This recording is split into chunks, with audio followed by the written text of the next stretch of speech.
ओम शांति। आजिर प्रातः मुरली 28/4/25। बाप दादा मधुबन। मिठे बच्चे, विनाशी शरीर सहित तुमर स्नेह रहिबा उचित नुहे। तुमे एकमात्र विदेही बाबा को स्नेह कर।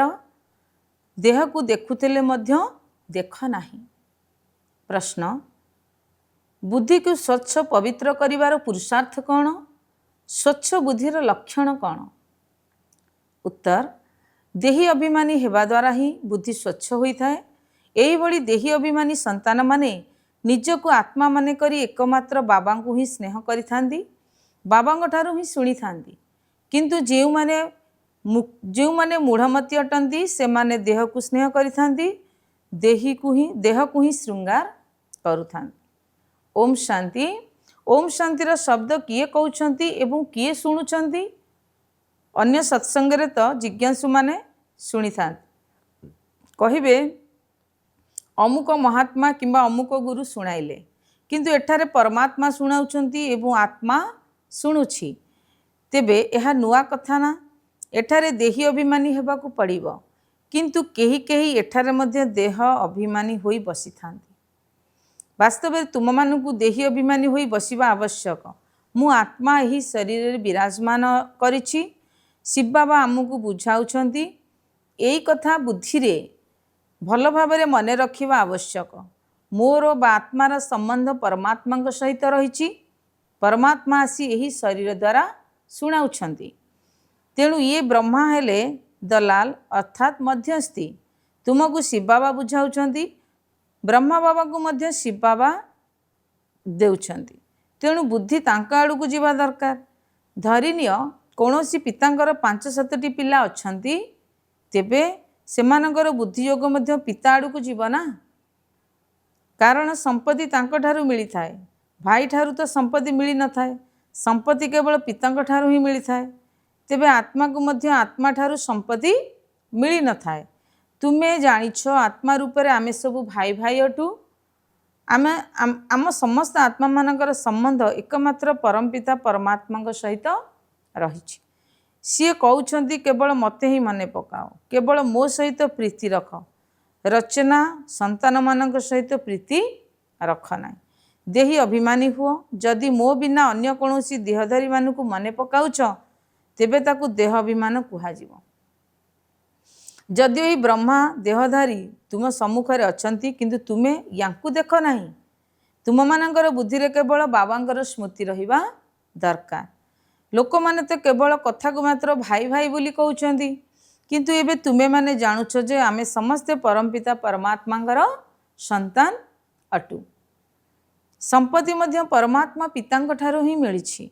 सेही पिता निजे कहउछंती, तुम मानकर स्नेह केवल मो सहित रहिबा दरकार। मु निजे आसी तुम आत्मा मानकर मो सहित निर्बंध कराउछि, देहधारी सहित नुहे। अन्य जे कौनसी भी संबंध अच्छी से सबू देह सहित एवं एठाकार ही संबंध अटे। वर्तमान तुमको आत्मा अभिमानी हेबाकू पड़िबो। आमे आत्मा परमात्मा पितांक ठारू शुणुछु। तेणु बुद्धि सदा सर्वदा बाबा आड़ू को जीवा उचित। बाबा ब्रह्मांक निकट रे बसी आमको ज्ञान देउछंती। से यांक शरीर उद्धार नेउछंती। आत्मा यही शरीर रूपक घरे रही अभिनय करुछि। जेपरी से अभिनय करिवा पाई निजको शरीर रूपी घर मध्य बंदी करी देउछि। एमिति तो मुक्त अटे, किंतु शरीर मध्य प्रवेश करी बंदी भावरे रही अभिनय करि थाए। आत्मा ही गोटिए शरीर छड़ी अन्य गोटिए शरीर नहीं थाए, पाठ करि थाए। वर्तमान जी जेते देही अभिमानी होई रहिबे, सेमाने सेते उच्च पद प्राप्त करिवे। ब्रह्मा बाबा शरीर प्रति तुमर तिले मात्र स्नेह रहिबा उचित नुहे। यही शरीर तो कौनसी भी काम को नुहे। मु यही शरीर रे प्रवेश करुछि केवल तुमको ज्ञान बुझाइबा पाई। यह हेउछि रावण राज्य बा परदेश।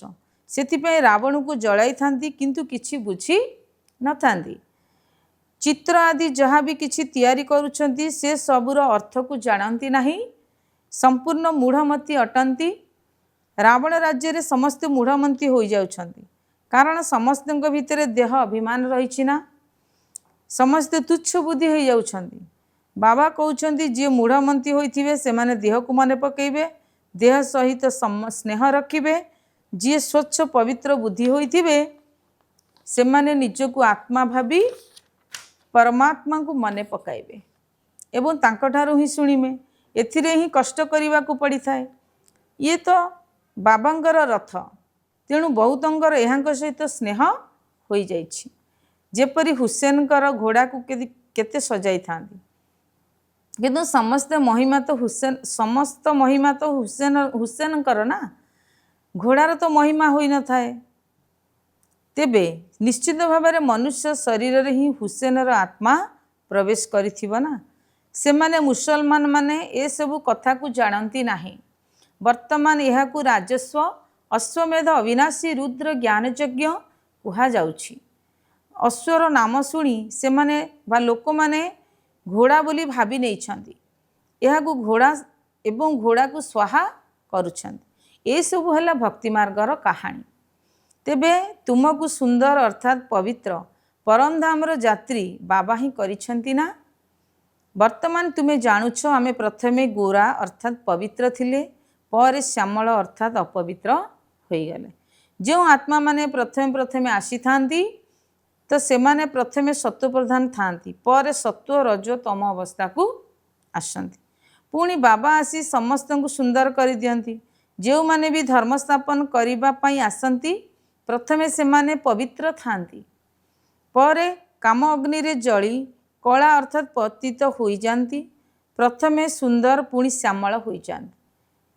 ब्रह्मा बाबा सर्वप्रथमे जन्म नेउथिबा कारणरू सबुठारु सुंदर होइथांती।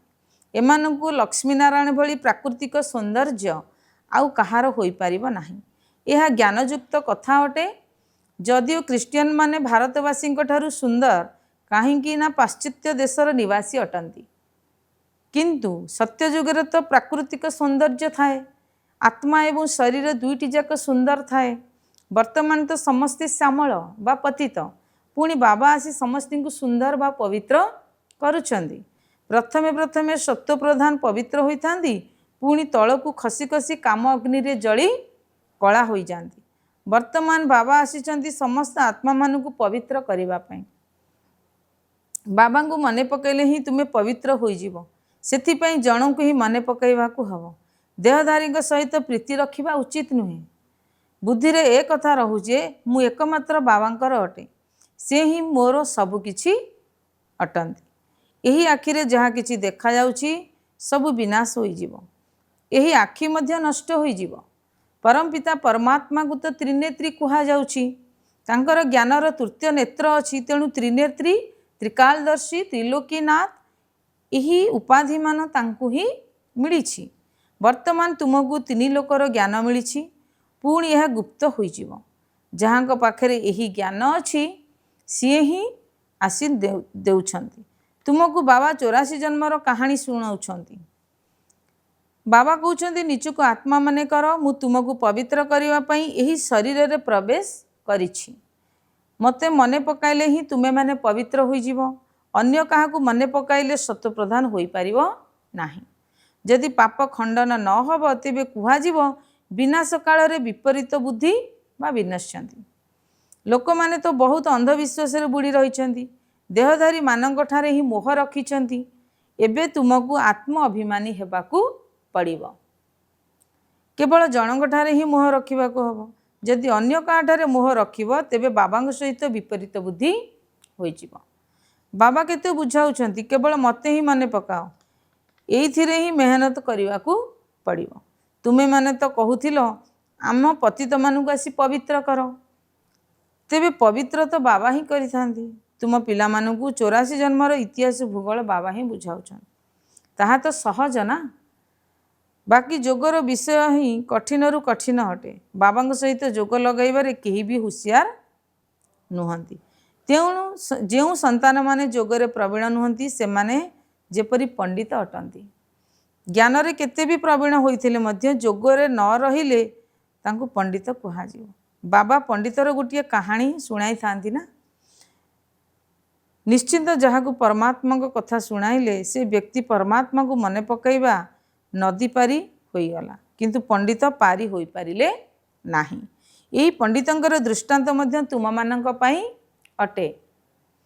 बाबा को तुम्हें मने पकाइले पारी होई जीवो, केवल मुरली शुणाइबारे प्रवीण होई गले पारी होई पारिबो नाही, कारण जोग व्यतीत विकर्म विनाश हेब नाही। एहीपरि उदाहरण सब रहिछि। बाबा आसी यथार्थ भाव में बुझाउछंती, तांकु केही तांकु सेही व्यक्ति को बा गोटिए कथार निश्चय होईगला जे परमात्मा को मने पकाइले पारी होई जिवे। जदि केवल ज्ञान थिबो जोग नथिबो तेबे उच्च पद पाई परिबो नाही। एहीपरि बहुत अछंती जो माने जोगयुक्त होई रहुनाहांती, तेबे जोगयुक्त रहिबा ही मूल कथा अटे। बहुत भल भल सेवाधारी अछंती, किंतु बुद्धिर जोग ठीक नथिले बंधन रे पड़ी जाती। जोगी आत्मा केबे देह अभिमानर बंधन रे आसीबे नाही, तांकर अशुद्ध संकल्प आसीबो नाही। जदि जोगरे दुर्बल थिबे तेबे मनरे बहुत तूफान उठिबो। जोग द्वारा कर्मेंद्रिय संपूर्ण वशीभूत होइथाए। बाबा ठीक भूल बुझिबार शक्ति देउछंती। अन्यर देह प्रति बुद्धि जीवा द्वारा विपरीत बुद्धि होई जाती एवं विपरीत बुद्धि विनश्यंती। ज्ञान अलगा जोग अलगा। जोग द्वारा स्वास्थ्य, ज्ञान द्वारा संपत्ति मिलता है। जोग द्वारा शरीर आयुष अधिक होता है। आत्मा केबे छोट बड़ होई न थाए। आत्मा कहिबो मो शरीर आयुष बढ़ुछि, वर्तमान आयुष कम हो जाउछि, पुणी अधा कल्प पई आयुष वृद्धि होई जिवो। आमे तम प्रधान सत प्रधान होई जिवा, आत्मा पवित्र होई जिवो। तेणु सबकिछि आत्मा को पवित्र करने उपरे ही निर्भर करिथाए। पवित्र न हेले पद मध्य होई परिबो नाही, पद मध्य पाई परिबो नाही। माया चाट रखिबार पिलामानंकु अलसुआ करि दउछि। पिलामानंकु जोगर यात्रा रे चाट रखिबारे शौक रहिबा दरकार। देखिबा दरकार जे आमे बाबा को मने पकाउछु ना कोनोसी मित्र संबंधी आड़ को बुद्धि जाउछि। सारा दिन बाबांकर स्मृति रहिछि अथवा कहा सहित प्रीति रहिछि। समय केते व्यर्थरे गला। निजर चाट रखिबा दरकार, किंतु प्रत्येक चाट रखिबा पई कहा मध्यरे शक्ति नाही। केही क्वचित चाट रखि थांती, माया पूरा चाट रखिबा को दिए नाही, एकदम अलसुआ करि दिए, फुर्तीपणिया चली जाई थाए। बाबा कहउछंती मते मने पकाओ। मु तो सबु प्रेमिकांकर प्रेमिक अटे, तेणु मते मने पकाइबा दरकार ना। एबे सेही प्रेमिक अर्थात पिता कहउछंती तुमे माने मते अधा कल्प मने पकाइल, एबे मु कहूची मते मने पकाइले विकर्म विनाश होई जिवो। एही भली बाबा जे सुख दउछंती तांकु केते मने पकाइबा आवश्यक। अन्य माने तो समस्ते दुख देई थांती, से माने कोनोसी काम रे आसीबे नाही। अंतिम समय रे एकमात्र परमात्मा पिता ही सहाय्य करिथांती। अंतिम समय प्रथमटी हेला जीवनर शेष समय को कहा जाए एवं अन्यटी सृष्टिर अंतिम समय को कहा जाए। बाबा बुझाउछंती भल भाव मने पकाउथले अकाल मृत्यु हबा नाही। जोग बल तुमको अमर कर दे थाए। तेबे प्रथमे तो बाबा सहित प्रीति बुद्धि रहिबा दरकार। कहार शरीर प्रति प्रीति हेले तळकु खसी जीवो, फेल होई जीवो एवं चंद्रवंशी को चली जीवो। स्वर्ग तो सत्ययुग, सूर्यवंशी को राजत्व को ही कहा जाए। तृतीय युग को मध्य स्वर्ग कुहाजिबो नाही। जेपरि द्वापर एवं कलिजुग अच्छी, किंतु कलिजुग को घोर नरक तम प्रधान कहा जाय थाए। तृतीय युग को मध्य स्वर्ग कहा जाय परिबो नाही, द्वापर को एते कहा जाय परिबो नाही। पुणी तम प्रधान सत प्रधान हेबा पई जोग बल आवश्यक। समस्ते मध्य बुझी जाती आमर अमुक व्यक्ति सहित बहुत प्रीति अच्छी, तांको आधार बिना आमर कल्याण हब नाही।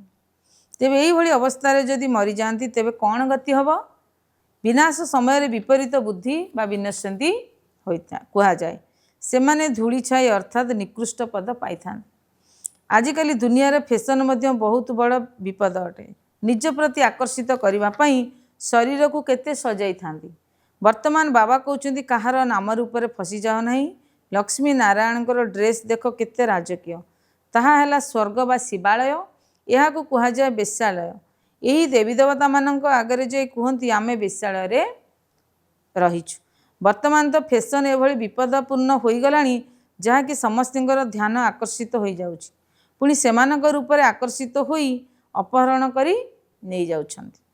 सत्ययुगरे तो नियम मुताबक चालीचलन हम, सेठारे तो प्राकृतिक सौंदर्य रहिबो। एथिरे अंधकार कोनोसी एथिरे अंधश्रद्धार कोनोसी प्रश्न ही नाही। एठारे तो देखिले मन लगी जाउची, पुणी अन्य धर्मवालांग सहित मध्य विवाह कर देउछंती। वर्तमान तुमर ईश्वरीय बुद्धि, तेबे पत्थर बुद्धि पारस बुद्धि एकमात्र बाबांक व्यतीत केही करि परिबे नाही। सेमाने हेउछंती रावण संप्रदाय, तुमे वर्तमान रामंक संप्रदाय हेउछ। पांडव एवं कौरव गोटिए वंशर थिले, बाकी यूरोपवासी हेले जादव। गीतारू कहीं बुझीपारु नाहंती जे जादव माने यूरोपवासी ही अटंती। सेमाने तो जादव संप्रदाय मध्य एठिकार बोली कहि देउछंती। बाबा आसी बुझाउछंती जे जादव माने हेले यूरोपवासी, जो माने कि निजर विनाश पई क्षेपणास्त्र बा मुसळ आदि तैयारी करुछंती। पांडव मानकर विजय होइथाय, सेमाने जे स्वर्गर मालिक हेबे, परमात्मा ही आसी स्वर्गर स्थापना करुछंती। शास्त्र रे देखाई दिया जाइछि, पांडव माने पहाड़रू खसी पड़ी प्राण त्याग कले, तापरे कौन हैला किछि भी जणा नाही। पत्थर बुद्धि अटंती ना। ड्रामार रहस्य को टिके भी कहीं बुझीपारु नाहांती। बाबांग पाखକୁ बहुत संतान आसुछंती, जदिओ कहउछंती गहना आदि पिंध, किंतु पिलामाने कहउछंती अलंकार कौन शोभा पाउछि। आत्मा तो पतित शरीर को पुणी अलंकार कौन शोभा पाइब। सेठारे तो आमे यही अलंकार सजाई हुई रहिबु, अमाप धन रहिब, समस्ते सुखी रहिबे। भले सेठारे अनुभव हब किए राजा आउ आमे प्रजा, किंतु सेठारे दुखर कौनसी कथा नाही। एठारे खाद्य शस्य आदि मिलु नाही, तेणु मनुष्य दुखी होउछन। सेठारे तो सबु किछि मिली थाए, दुख अक्षर सेठारे मुखरु बाहरिबो नाही। ताहा नाम ही हेला स्वर्ग। यूरोपवासी ताकु स्वर्ग बा पाराडाइज कुहंती। सेमाने भावंती सेठारे देवी देवता माने रहुथिले, तेणु सेमानकर चित्र मध्य बहुत किणुछंती। किंतु सेही स्वर्ग पुणी कुआडे गला ए कथा काहाकु भी जणा नाही। तुमे माने वर्तमान जानिछ एही चक्र किभଳି घुरी चलिबो, घुरी चालिछि। नुआरु पुरुणा, पुरुणारु नुआ दुनिया किपरि हेउछि। वर्तमान देही अभिमानी हेबा बहुत कष्ट। तुमे देही अभिमानी हेबा द्वारा एही सब अनेक बेमारु मुक्त होई पारिबो। बाबांगु मने पकाइबा द्वारा उच्च पद पाई पारिबो। अच्छा, धारणा पाई मुख्य सारांश 1 नंबर, कौनसी देहधारी को निजर आधार करिवार नहीं। कहार शरीर सहित प्रीति रखिबार नहीं। हृदयर स्नेह एकमात्र बाबांग सहित रखिबार अछि। कहार नाम रूपरे बांधी हेबार नहीं। 2 नंबर, जोगर चाट बहुत शौकरे रखिबार अछि। एथिरे अलसुआ हेबार नहीं। निजर चाट को देख, मोर बुद्धि कहा आड़ को जाउछि। केते समय व्यर्थरे कटुछि। सुखदाता बाबा केते समय मने पड़ुछंती। आजिर वरदान, गृहस्थ व्यवहार और ईश्वरीय व्यवहार समानता द्वारा सर्वदा हालुका रुह एवं सफल हुआ। सबु पिलांगु शरीर निर्वाह और आत्मनिर्वाहर डबल सेवा मिली। तेबे दुईटी जाक सेवारे समयर और शक्तिर समान गुरुत्व देवाकू हब। जदि श्रीमतर कंटा थिबो तेबे उभय पार्श्व समान रहिथिबो। किंतु गृहस्थ शब्द कहिबा मात्रके तुमे माने गृहस्थी होई जाउछ एवं बाहानाबाजी आरंभ होई जाउछि। सेथिबाई निजकू गृहस्थी न भाबी उभयर समानता रख, ताहले सर्वदा हालुका रहिबो एवं सबुथिरे सफलता प्राप्त करि पारिबो। स्लोगान, प्रथम श्रेणी रे आसीबा पई निजर कर्मेंद्रिय जित माया जित हुआ। ओम शांति।